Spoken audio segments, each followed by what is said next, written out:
अस्सलाम वालेकुम। कुछ मांगे ऐसी है उनको निलंबित किया जाए। वहाँ पे जो मुसलमानों के ऊपर अत्याचार हुआ है उन्हें गवर्नमेंट की तरफ से 5 लोग जाने वाले हैं। पिछले कुछ दिनों पहले भी हमने कलेक्टर साहब को, एसपी साहब को निवेदन दिया था। हमने कुछ समय का उन्हें टाइम दिया था।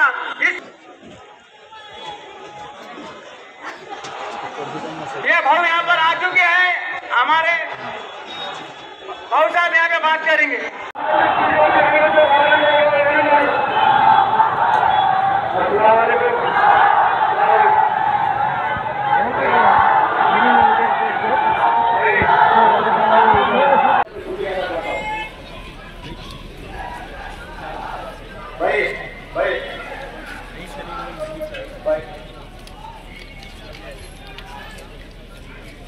काल गाजीपूर या ठिकाणी झालेल्या घटनेचा मी सर्वप्रथम निषेध करतो।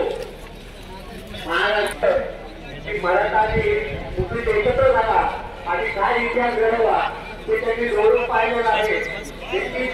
हा जो कार्यक्रम घेतला तो खूप सुंदर घेतला, कारण की या ठिकाणी आपण एमआयएम पक्षाचे राष्ट्रीय अध्यक्ष बॅरिस्टर असदुद्दीन ओवैसी साहेब, माजी खासदार महाराष्ट्राचे अध्यक्ष इम्तियाज जलील साहेब, महाराष्ट्राचे कार्यकारी अध्यक्ष डॉक्टर गफ्फार कादरी साहेब आणि मराठवाडा अध्यक्ष फिरोज लाला साहेब यांच्या आदेशावरून पूर्ण महाराष्ट्रामध्ये निदर्शने, मोर्चा आणि धरणे आंदोलनाचा कार्यक्रम एमआयएम पक्षाच्या वतीनं जिल्ह्यात आणि तालुक्यात राबवण्यात आला होता।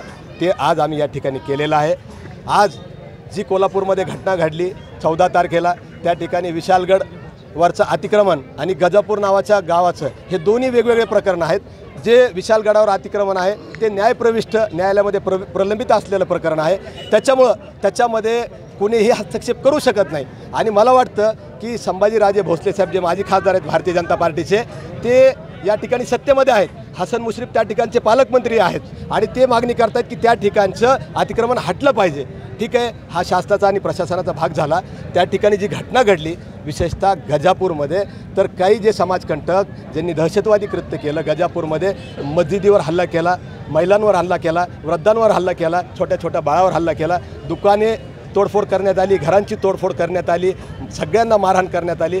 तर याचा निषेध व्यक्त करण्यासाठी एमआयएम पक्षाच्या वतीनं बशीरगंजमध्ये आम्ही निदर्शने केली। आमची मागणी ही आहे साहेब की जे कोणी त्याच्यामध्ये मास्टर माइंड आहे, जो कोणी त्याच्यामध्ये इन्व्हॉल्व आहे, जे कोणी त्याच्यामध्ये आरोपी आहे, त्यांना या ठिकाणी अटक केली पाहिजे। त्यांच्यावर UAPA अंतर्गत गुन्हे दाखल झाले पाहिजे। जो नवीन कायदा मॉब लिंचिंगचा शासनाने आणलेला आहे त्या अंतर्गत, त्या कायद्याच्या अंतर्गत गुन्हे दाखल झाले पाहिजे। या घटनेची CID चौकशी झाली पाहिजे, म्हणजे खऱ्या अर्थाने याच्या पाठीमागचा मास्टरमाइंड कोण आहे तो सगळ्यांच्या लक्षात आला पाहिजे। कारण महाराष्ट्र हा सुफी संतांचा हा महाराष्ट्र आहे, याला एक वेगळी पार्श्वभूमी आहे, परंतु काही लोक याला गालबोट लावण्याचा निश्चितपणे प्रयत्न करत आहेत। जी एकता आणि अखंडता या महाराष्ट्रामध्ये आहे ती तोडायचा प्रयत्न कुणीतरी जाणीवपूर्वक करतोय का, हे आपल्या लक्षात आलं पाहिजे। म्हणून आमची मागणी शेवटची ही आहे की ज्या 2014च्या नंतर अल्पसंख्याकावर अत्याचार आणि अन्याय वाढलेले आहेत, धार्मिक स्थळावरचे हल्ले वाढलेले आहेत, त्याच्यामुळे एक अल्पसंख्याकांचा जसं आमच्या मागासवर्गीय बंधूंसाठी जो ॲट्रॉसिटी कायदा आहे त्याप्रमाणे एक सुरक्षेचा कायदा आमच्यासाठी करण्यात आला। आम्ही तर आज निदर्शने केली, परंतु आता ही लढाई आम्ही मैदानावर न लढता आम्ही ही लढाई न्यायालयात लढणार आहोत। जे कोणी लोक याच्या पाठीमागे असतील आम्ही त्यांना न्यायालयात खिचू आणि जे डॉक्टर बाबासाहेब आंबेडकरांनी आम्हाला संविधान दिलं, कायदा दिला, त्याच्या अंतर्गत आम्ही कारवाई करू आणि कायद्याला न्याय मागू आम्ही।